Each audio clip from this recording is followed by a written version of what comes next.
अस्सलाम वालेकुम दोस्तों, सऊदी अरब की फटाफट ताज़ा और बड़ी खबरों में आपका स्वागत है। मैं हूं साकिब मिर्ज़ा और आप देख रहे हैं गल्फ लाइफ हिंदी।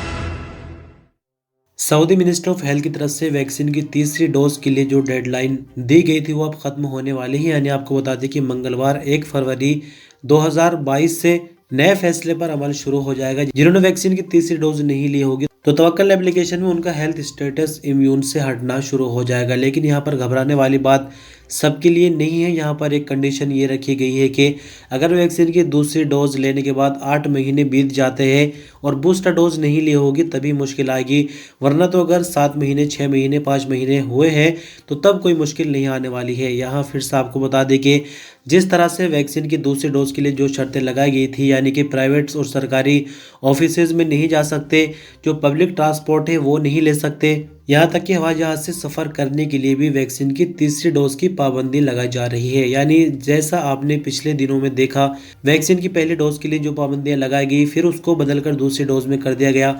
अब आने वाले वक्त में तीसरी डोज में बदल जाएगा, लेकिन परेशानी सिर्फ ऐसे लोगों की होगी जिनको 8 महीने वैक्सीन की दूसरी डोज लिए हुए बीत गए हैं और उन्होंने कोई परवाह नहीं की, यानी वैक्सीन की तीसरी और बूस्टर डोज नहीं लगवाई।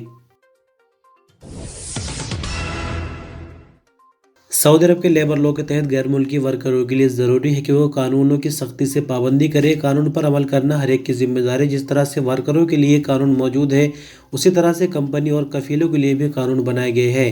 तो सऊदी लेबर लॉ के हवाले से एक शख्स ने सवाल किया कि एग्जिट रेंट्री वीज़ा पर अपने देश आया हूँ और कोरोना की वजह से वापस नहीं जा सका। पता ये करना है कि क्या कंपनी हुरूब फाइल कर सकती है। सुनने में आ रहा है कि कंपनी की तरफ से हुरूब लगा दिया जाएगा।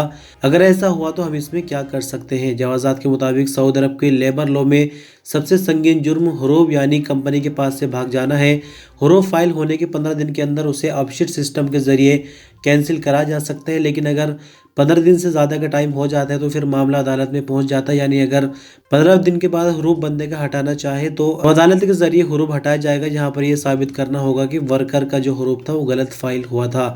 सऊदी अरब के पासपोर्ट एंड इमिग्रेशन डिपार्टमेंट जवाज़ात का कहना है कि सऊदी लेबर लॉ के मुताबिक ऐसे किसी भी खारजी वर्कर का हुरूब फाइल नहीं किया जा सकता जिसका इकामा एक्सपायर हो और वह सऊदी अरब से बाहर गया हुआ हो। हुरूब फाइल करने के लिए लेबर लॉ के मुताबिक ये ज़रूरी है कि जिस वक्त हुरूब फाइल किया जा रहा हो वर्कर सऊदी अरब के अंदर मौजूद हो और साथ ही उसका इकामा भी वैलिड होना चाहिए। सऊदी अरब में जनगणना 9 मई 2022 से शुरू होने का ऐलान किया जा चुका है। खादिम हरमैन शरीफैन किंग सलमान बिन अब्दुल अजीज़ की तरफ से इसकी मंजूरी मिल गई है।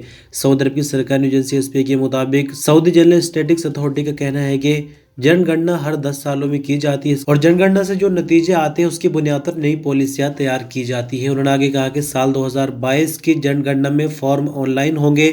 इसके लिए फील्ड सर्वे करने वालों की ज़रूरत नहीं पड़ेगी। सऊदी अरब में रहने वाले हर तरह के अजनबी वर्करों और सऊदियों को इसके अंदर शामिल किया जाएगा। सऊदी अरब के हेल्थ सेक्रेटरी डॉक्टर अब्दुल्ला बिन मफरा असेरी ने कहा कि वैक्सीन लगवाने वाले ऐसे लोग जो कोरोना वायरस से संक्रमित हुए हैं उनके मरने का अनुपात काफ़ी कम है। आज वेब न्यूज़ के मुताबिक हेल्थ सेक्रेटरी ने ट्विटर पर बयान में कहा कि जो लोग वैक्सीन की सभी रिक्वायर्ड डोज ले चुके हैं और वह कोरोना वायरस से संक्रमित हो भी जाते हैं तो उनमें मरने वालों की तादाद ना के बराबर है। सेक्रेटरी हेल्थ का आगे कहना है कि सऊदी अरब ने कोरोना वायरस से बचाव के लिए वैक्सीन की भरपूर मुहिम चला रखी है। बीते साल इन्हीं दिनों वैक्सीन मुहिम शुरू की गई थी। उन्होंने आगे कहा कि रियाद दुनिया के उन 3 पहले शहरों में से है जहां के सिटीजन ने कोरोना वैक्सीन लेने में पहल की है और अब इसके पॉजिटिव नतीजे दिखाई भी दे रहे हैं। डॉक्टर असेरी ने आगे कहा कि हम उस सऊदी और अजनबी को सराहते हैं जिन्होंने वैक्सीन लगवाने पहल की और किसी भी तरह की अफवाहों के चक्कर में नहीं पड़े। सऊदी अरब के इंडस्ट्रियल सिटी अल जुबैल में सऊदी अरब के इतिहास में पहली बार गाड़ियां असेंबल की जाएंगी। अल जुबैल रॉयल कमीशन के एग्जीक्यूटिव चेयरमैन डॉक्टर अहमद अल हुसैन ने अल जुबैल में गाड़ियां असेंबल करने वाली पहली फैक्ट्री का शिलान्यास रखा है। अल अरबिया चैनल के मुताबिक सऊदी नेशनल कंपनी सनाम के एग्जीक्यूटिव चेयरमैन डॉक्टर फहाद अल दहीश ने बताया कि फैक्ट्री सऊदी विजन 2030 के प्रोग्राम के मुताबिक तैयार की जा रही है। विजन के तहत सऊदी अरब में और भी कई तरह की फैक्ट्रियां तैयार की जाएंगी। सऊदी अरब के इतिहास में पहली बार गाड़ियां असेंबल करने वाली ये पहली फैक्ट्री बनाई जा रही है। उन्होंने आगे बताया कि फैक्ट्री 2023 की दूसरी तिमाही में पहली गाड़ी असेंबल कर लेगी। शुरुआत में 5 से 10 हज़ार गाड़ियाँ ही तैयार की जाएंगी, लेकिन आहिस्ता आहिस्ता इनकी तादाद बढ़ाकर 30,000 तक पहुंच जाएगी। डॉक्टर फहद अल दहीच ने कहा कि फैक्ट्री के पहले फेज में डायरेक्ट 700 नौकरियां निकलेंगी और फैक्ट्री के बाहर 3,000 लोगों को रोजगार मिलेगा। उन्होंने आगे बताया कि पहले फेज में सऊदी अरब के अंदर से 10% तक कच्चा मटेरियल इस्तेमाल किया जाएगा, जो कि आने वाले सालों में 30% तक पहुंचाया जाएगा।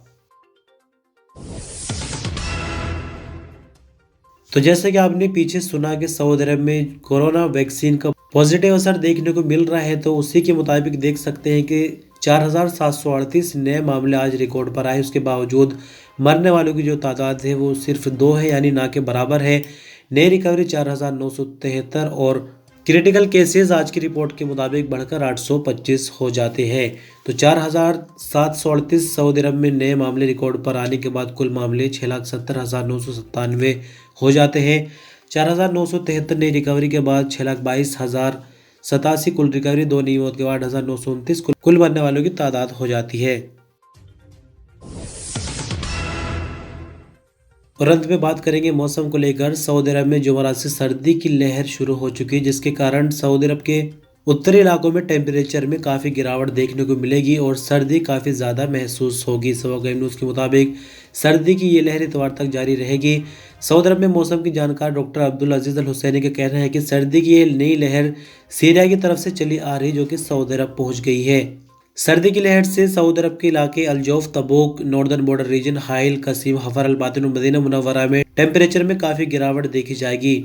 सऊदी अरब के उत्तरी इलाकों में फजर के वक्त पानी जम जाएगा, जबकि इस लहर से सऊदी अरब का एक बड़ा एरिया प्रभावित होगा। तो इस तरह से दोस्तों, आज की न्यूज़ बुलेटिन की आखिरी खबर है। शुक्रिया, अल्लाह हाफिज़।